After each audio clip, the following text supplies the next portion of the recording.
ईद मिलादुन्नबी जुलूस committee central जुलूस committee, इसके जानिब से आज जो प्रेस कॉन्फ्रेंस रखने का जो मौजू है वो ये है कि 42 साल इस कमेटी के ज़रिए उम्रा कौसा में ईद मिलादुन्नबी का जुलूस शानदार तरीके से उठाया गया है। जो हमारे मरहूम हारून अशरफी साहब ने इसकी इब्तिदा की, माशाल्लाह से आज उनका और ये ख़ानदान और तमाम लोगों ने मिलकर एक इत्तेहाद के माहौल में ये जुलूस का को एक शक्ल दिया है, जिसमें तमाम मज़हब के लोग, तमाम फ़िरके के लोग इसमें शिरकत करते हैं। और आज जो है इस जुलूस के अंदर एक जॉइंट प्रेस कॉन्फ्रेंस रखने की वजह यह है कि कुछ मौजू पर इख्तिलाफ़ात न हो आगे जाकर, और कुछ कानून के जो तौर तरीके हैं उसको हम लोगों को इस जुलूस में उसमें लागू करना है।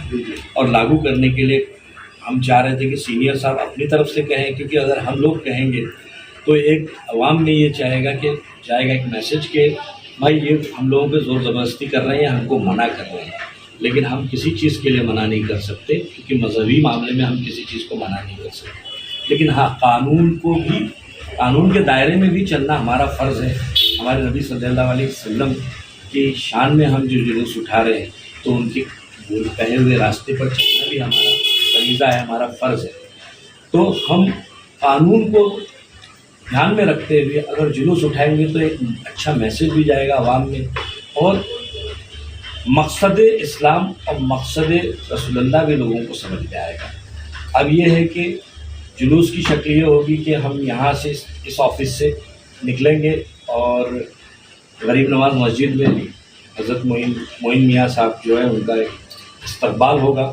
उसके बाद जुलूस की शक्ल में हम वहाँ से निकलेंगे और पेट्रोल पंप से होते हुए, उमरा पेट्रोल पंप से होते हुए हम तनवर नगर से उसे टर्न करेंगे और अमृत नगर दरगाह पर उसका इख्तिताम होगा, जिसमें आखिरी एक तकरीर होगी। और कुछ लोगों को हम अवार्ड भी देंगे कमेटी की तरफ से। हमारे खालिद भाई और शकील भाई हैं, हमारे बुज़ुर्ग जो हैं शरीफ अशरफी साहब हैं, और अशरफी फैमिली के काफ़ी लोग हैं उसमें शामिल हैं। उनकी कुछ तजवीज़ हैं कि भाई आगे जाकर कुछ लोगों ने जो अच्छे काम किए हैं उमरा कौसा में, तो उसको हम लोग अप्रिशिएट करते हैं वहाँ पर। और मुकामी यहाँ के जो सीनियर हैं, हर साल की तरह उनका एक इस्तकबाल किया जाता है, उनको सत्कार किया जाता है, तो वो भी उसमें अंजाम दिया जाएगा।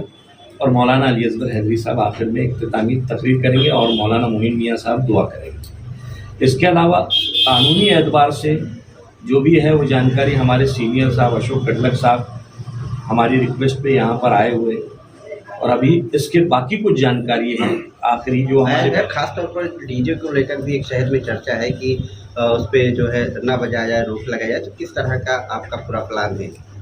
पुलिस का तो पूरा बंदोबस्त है।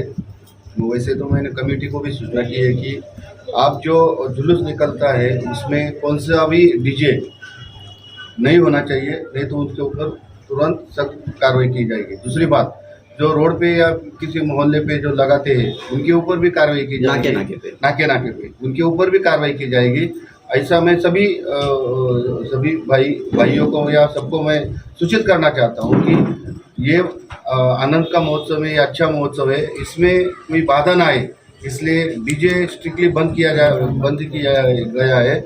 आपके धर्मगुरु या फिर मौलाना बड़े बड़े लोगों ने भी बोला है कि ऐसे मौके पर ये बजाना गलत बात है।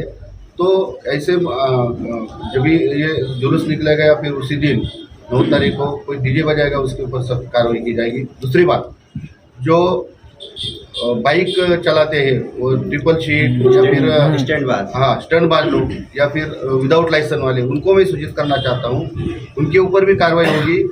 लोगों को मैं अपील करना चाहता हूँ कि ऐसे लोगों की फ़ोटो वीडियो हमें भेजिए, बाद में भी हम उनके ऊपर कार्रवाई कर सकते हैं। जो विदाउट लाइसेंस वाले हैं, विदाउट हेलमेट वाले हैं, उनके जो ओनर है, बाइक के ओनर, उनके ऊपर भी हम कार्रवाई करेंगे।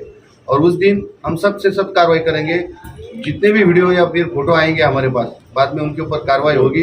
डीजे के ऊपर भी कार्रवाई होगी सबसे सख्त। ये पुलिस का सबको भी विनती है और सूचना भी है। डीजे बजने के दौरान अक्सर डांस वगैरह करने में मारपीट की भी घटना है। दूसरी बात, मारपीट ये तो नहीं होना चाहिए, हम तो कार्रवाई करेंगे। दूसरी बात, कोई नारेबाजी, गलत नारेबाजी ना हो, कोई किसी के धर्म या किसी को ठेस पहुंचे, ऐसे कोई भी नारेबाजी, ऐसा कोई अंग विक्षेप जिसे बोलते हैं वो नहीं होना चाहिए। हम पुलिस बंदोबस्त पूरा है, उसके ऊपर हम तुरंत कार्रवाई करेंगे। सर कुछ लोग ऐसा, कुछ लड़के लोग ऐसा अफवाह फैला रहे कि मुंब्रा पुलिस ने उनको डीजे का परमिशन दिया है, तो आप ऐसा बिल्कुल क्लियर कर नहीं। दीजिए जरा। कानून में सुप्रीम कोर्ट, माननीय सुप्रीम कोर्ट की गाइडलाइन है डीजे के बारे में। हमने कोई परमिशन दिया नहीं है और ना ही परमिशन देंगे। माननीय सुप्रीम कोर्ट की गाइडलाइन है, डीजे बिल्कुल नहीं बजेगा। डेसिबल के हिसाब से डीजे बहुत दूर है। छोटा सा स्पीकर भी लगाएंगे तो भी वो गलत हो जाएगा। छोटा सा स्पीकर लगाओ, डीजे बिल्कुल बंद है। अस्सलाम वालेकुम। जैसा कि तमाम लोगों को इत्तला दी जा चुकी है कि डीजे के लिए सख्त मनाही है। मेहरबानी करके डीजे ना लाएं जुलूस में, उससे अफरा तफरी भी होती है और बहुत से लोग उछल कूद भी करने लगते हैं, जबकि नाज शरीफ पे नाते पाक बज रही है और लोग नाच गाना कर रहे हैं, उसमें उछल रहे हैं और लोगों को तकलीफ होती। कमज़ोर दिल के लोग हैं, बीमार हैं, छोटे मासूम बच्चों को भी औरतें दवाखाने करीब में मासूम बच्चों को औरतें लेके जुलूस में आती हैं जुलूस दिखाने के लिए, तो बच्चे लोगों पे भी असर पड़ता है। उनको इतनी धमक रहती है कि दिल में बड़े आदमी के भी धमक होती है। मेहरबानी करके मत बजाए। मज़हब में भी मनाही है और मदद करें। हम लोगों की जुलूस कमेटी की भी और पुलिस को भी अपनी मदद दें।